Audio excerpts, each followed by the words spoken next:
The moment I laid eyes on you, the moment I knew love was true. Oh my God, y'all. So let me tell y'all about this near-death experience that I had. Oh my God, y'all. That is called labor. Y'all, I thought I was gonna die.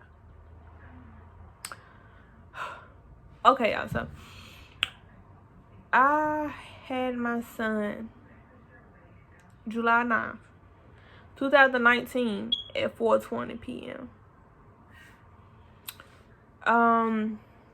He weighed 4 pounds 11 ounces. I went in labor when I was 35 weeks and 4 or 5 days. It was 4 or 5 days. Can't really remember, but it was one of those. So when I went in labor, it scared me. It scared me so bad. So when people used to say, when I used to hear people say, when your water break, it feel like you peeing, I never, like, I mean, I know what pee feel like, but I didn't know it was gonna feel exactly like you're peeing on yourself. So, from around like 28, 30 weeks, I started going to the bathroom every morning at 5 o'clock. So, my pregnancy, I had preeclampsia, and if you don't know what that means, you know, you have fluids all over your body, you have high blood pressure, a lot of stuff. So my ankles were like this big. If I can find the video or the picture, my ankles were this big. I could barely walk. So I had so much fluid on my body. I was swole. Every morning I had to wake my boyfriend up, ask him, can he help me get up out the bed? Because I could not just, you know, I couldn't sit up or roll up or nothing. So he helped me get out of bed every morning at 5 o'clock. Nothing changed. So this particular morning, I'm like, you know, I wake him up, babe, can you help me get up? I have to use the bathroom. So he like, okay. He helps me get up, and I sit up. He lays back down. So I scoot off the edge of the bed, you know, like you scoot like this. I scoot. My bad, y'all. But yes, I scoot. And, you know, I scoot towards the edge of the bed.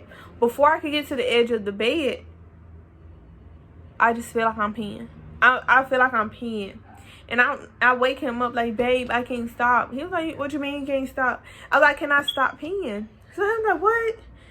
Then, so he jumps up like, you okay? So I'm like, my water broke, I think. So, you know, my sisters, it was summertime, they won't sleep. My sisters come running. They was waiting for me to have a baby. So they come running out their room from down from down the hall. I have a set of twin sisters. They came running from their room down the hall. So I'm like, oh my goodness. They like, Mimi, you okay? But it's, you know, I'm not feeling no contractions. I had a doctor's appointment the next day. So I'm like, you know, it'll be cool. So keep going. He goes to get my mom. She sleep down the hall. So he goes to get my mom. He like, she was like, all she heard was somebody whispering her name. So she woke up like, what? So he was like, Mimi in labor. Her water broke. She like, what you telling me for? Well, you need to be back there taking her to the hospital. Mind you guys, I went in labor on a Wednesday at 5:11 in the morning. So I went in labor at 5:11 a.m. So that was from the time my water broke until, you know, when I had the baby. So I get up, I bought some Depends for after I had the baby. So I put a Depend diaper on. And my dad, he worked third shift. So I called him and I was like, Dad, I'm in labor. Mind you, he gets home around 5:30. And he only lived like 5 minutes from the hospital. So it was before, you know, before he passed the exit. He meets me at the hospital. So we didn't have nothing packed. My baby shower was that Saturday. I had him that Wednesday. So I'm like, oh my God, I don't have nothing. I don't have a car seat. I don't have nothing but stuff that I bought for the baby. Because, you know, I was trying to see what I was getting in my baby shower. So we like, oh my God. So Get to the hospital. I walk in the emergency entrance because the other part was closed. I walk in the emergency entrance. I was like, my water broke. My dad is already standing there. He already gave them my name, date of birth, everything. So they already have my armband ready. They send me up to the labor hall. So we get up to the labor hall, and the doctors, they're like, how far are you? When I said 35 weeks, they immediately start panicking because they like, you should not be in labor right now. She was like, what happened? So I was like, my water broke.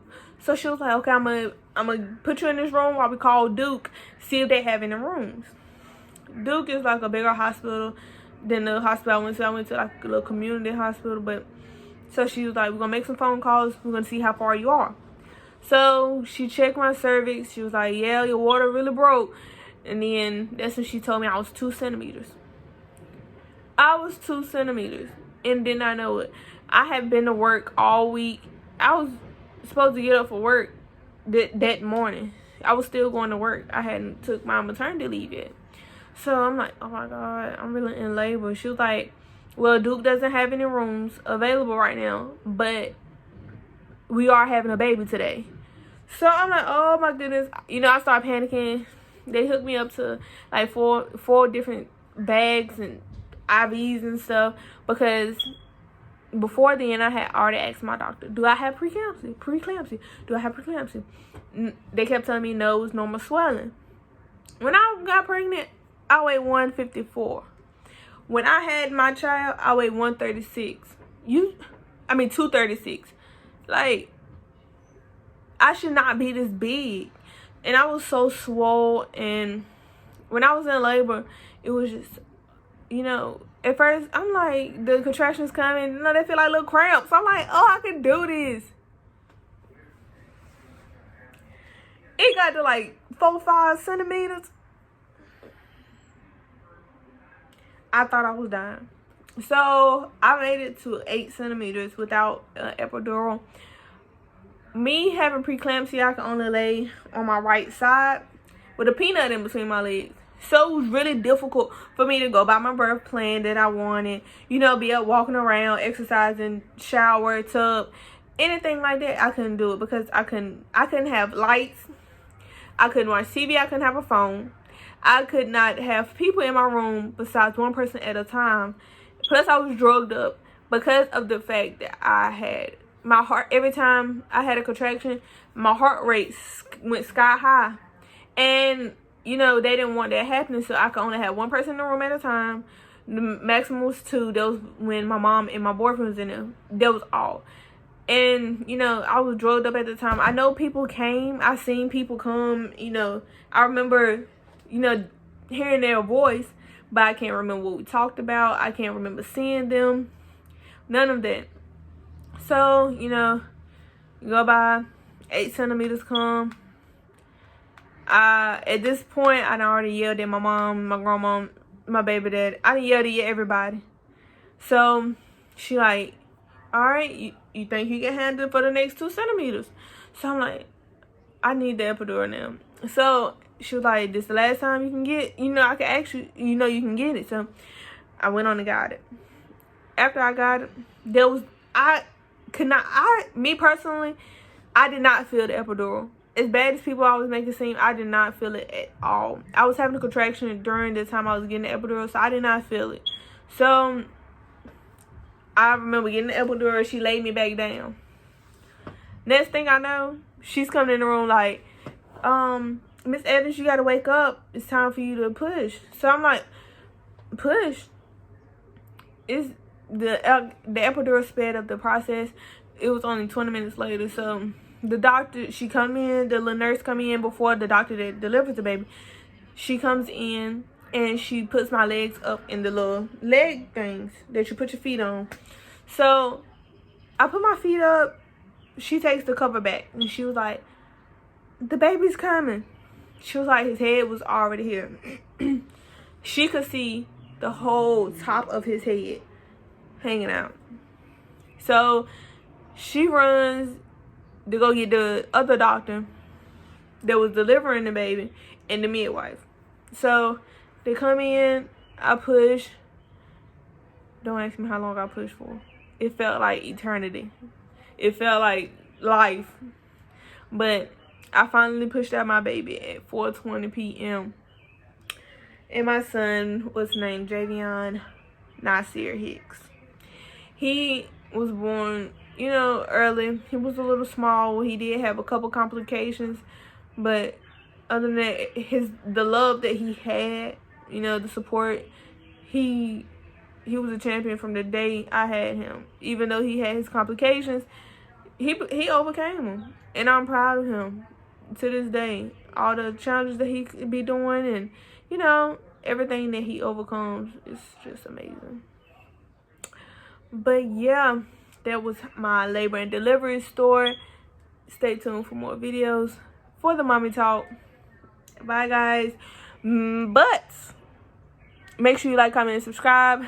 Hit that post notification bell. I know my eyebrows are good, but hit the post notification bell. Just share on all social media platforms. That means Instagram, Facebook, Twitter. If you still got MySpace, email. We gonna start hanging up flyers in stores. We's on the grind this year. 2020 is our year. So make sure you stay tuned for more videos. Bye, y'all.